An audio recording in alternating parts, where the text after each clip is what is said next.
Bonjour à tous et bienvenue sur cette capsule vidéo qui a été créée dans le cadre de la Safety Week proposée par la Fédération wallonne des clubs de parachutisme. Alors je vous propose d'aborder ici la sécurité et le vol sous voile. Cette vidéo ne s'inscrit pas dans le cadre d'une formation de canopy piloting. Elle a pour but de vous rappeler les concepts importants à savoir avant votre reprise de la saison para. Tout d'abord, il est important de faire un check de votre parachute pour les personnes qui possèdent leur propre matériel. On peut se demander par exemple si notre voile correspond toujours à notre morphologie par rapport au nombre de sauts. Ensuite, on peut checker également si notre pliage est toujours clair dans notre mémoire.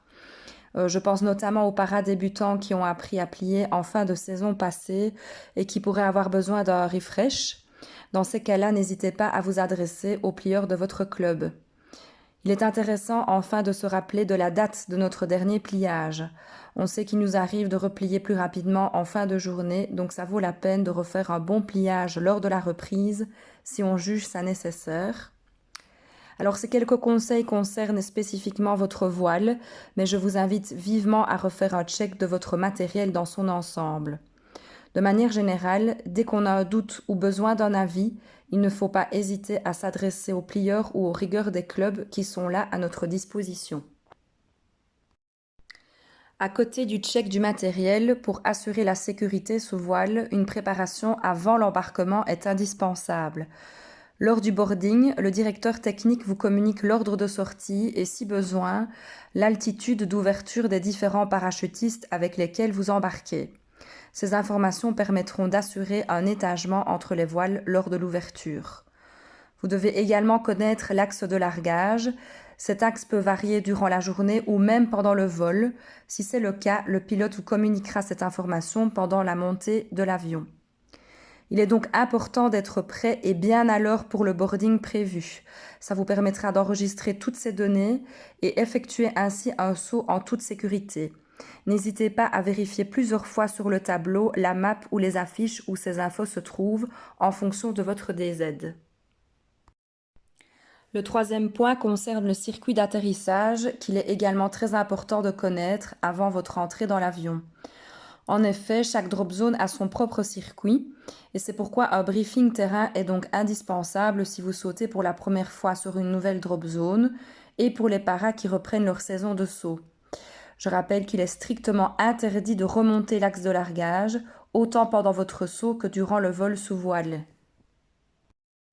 Alors je vous propose deux exemples pour illustrer deux drop zones différentes avec des circuits différents. En haut de la slide, vous découvrez l'aérodrome de Royan en France où il est possible d'emprunter un circuit main gauche et un circuit main droite. Et en bas de la slide, vous voyez qu'à l'aérodrome de Spa en Belgique, seul le circuit main gauche est emprunté. Vous constaterez donc qu'il est indispensable de bien mentaliser le ou les circuits possibles sur la drop zone où vous vous situez avant d'embarquer dans l'avion. Voilà, une fois que vous avez pris connaissance de toutes ces données, que vous avez embarqué dans l'avion et que vous avez effectué votre saut, il est temps pour vous d'ouvrir. En principe, tout se passe bien pour vous. Votre voile s'ouvre sans problème et vous pouvez commencer votre pilotage sous voile, comme je vais vous l'expliquer dans la slide suivante. Mais avant, je vais vous rappeler la procédure en cas de problème à l'ouverture de votre voile.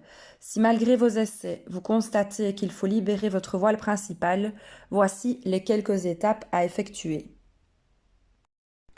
Tout d'abord, on regarde notre poignée de libération qui se trouve à notre droite et on la saisit des deux mains. On porte ensuite le regard sur notre poignée de parachute de secours qui se trouve à notre gauche.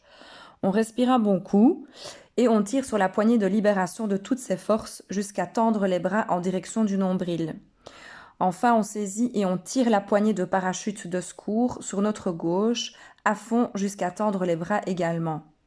Cette procédure doit être un réflexe et il est donc très utile de la répéter à plusieurs reprises avant votre saut. Une fois que vous avez ouvert et que votre voile vole normalement, vous allez commencer à la piloter et donc à respecter une série de règles de pilotage sous voile. Donc je vous propose le principe de TALO, trafic, altitude, localisation et orientation. Tout d'abord le trafic. Comme vous le savez, vous avez embarqué avec plusieurs parachutistes dans l'avion et vous serez donc susceptible d'être entouré de voiles de part et d'autre dans le ciel. Il est donc très important d'être conscient du trafic qui vous entoure à 360 degrés.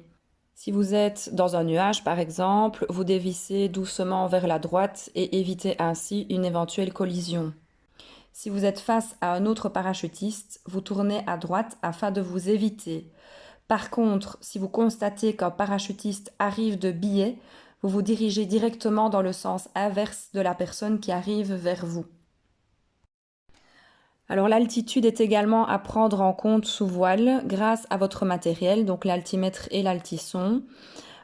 Toutefois, en cas de problème avec ce matériel, il vous est demandé de pouvoir quand même faire votre circuit et atterrir en toute sécurité. Vous devez également pouvoir vous localiser par rapport au sol et repérer ainsi votre zone de travail et effectuer votre circuit d'atterrissage.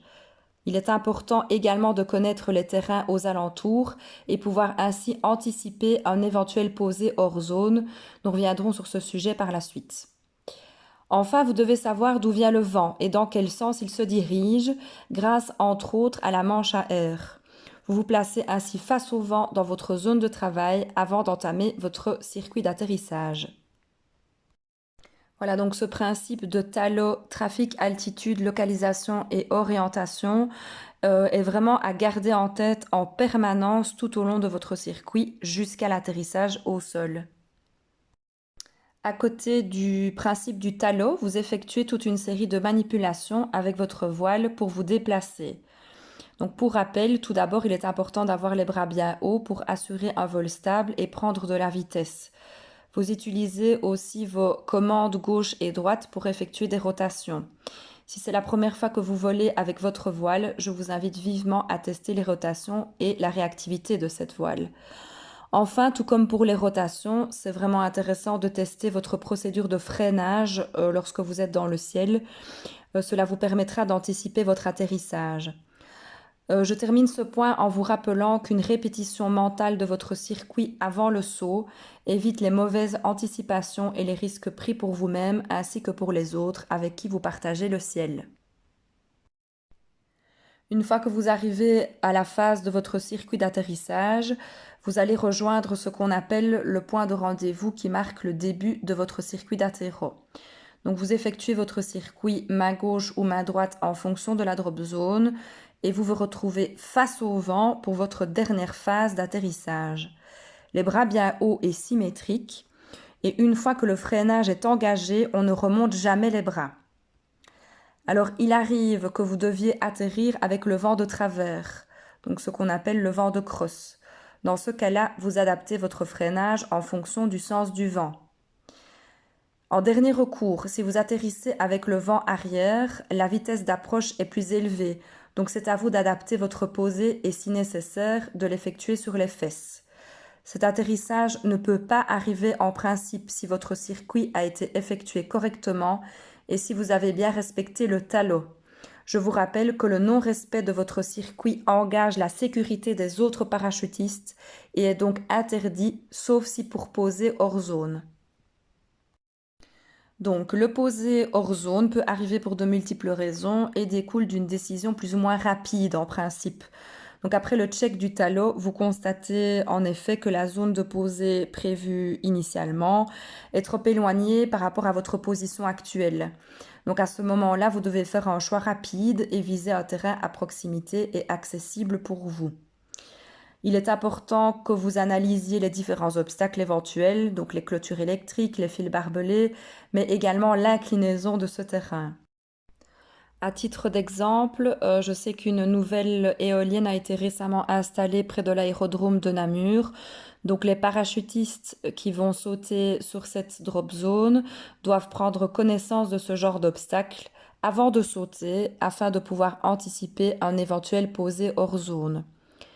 Si vous atterrissez hors zone, vous tentez d'atterrir comme convenu face au vent. Pour cela, vous pouvez vous référer au soleil ou au vent dans les arbres. Il vous est également possible d'atterrir vent arrière si vous jugez que c'est la seule et la meilleure décision possible pour vous. Quoi qu'il arrive et peu importe la zone de posée, pas de virage bas. Voilà, j'espère que vous avez bien pris note de tous ces petits conseils qui vous permettront de voler en toute sécurité et de profiter un maximum de vos sauts. N'hésitez pas à checker également les autres vidéos mises en ligne dans le cadre de cette Safety Week. Et je n'ai plus qu'à vous souhaiter une très bonne saison para et à bientôt dans les airs.